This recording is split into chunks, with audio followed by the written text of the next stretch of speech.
నేర్పుతున్న మాట దేవుడు చూసుకుంటాడు. మీరు వింటున్నారండి? అంటే తమ బిడ్డకి తండ్రి ఏం నేర్పుతున్నాడు? ఎవరిని చూపుతున్నాడు? నీ అక్కర్లు తీర్చడానికి, నీ అవసరతలు తీర్చడానికి, నీ ఎదుట ఉన్న సమస్యను పరిష్కారం చేయడానికి నేనున్నాను రా అని అనట్లేదండి. మనం చేసే పెద్ద తప్పేంటో తెలుసండి? చేత కాకపోయినా చేత వచ్చిన వాళ్ళలాగా బిల్డప్ ఇచ్చేస్తాం మనం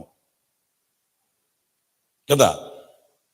మనం ఏదో చేయగలము, మనం ఏదో చేసేస్తాము, నేనేదో నీకు బ్రైట్ ఫ్యూచర్ ఇచ్చేస్తాను, నేను నీకు హెల్ప్ చేస్తాను, నేను నీకు అండగా ఉంటాను, నేను నేను నేను అని మనల్ని ప్రత్యక్షపరుచుకోవడానికి మన శక్తిని, మన సామర్థ్యతని, మన బలాన్ని, మన బలగాన్ని, మన ధనాన్ని మనం చూపించడానికి మనం ప్రత్యక్షం చేసుకోవడానికి మనం ప్రయత్నం చేస్తాం.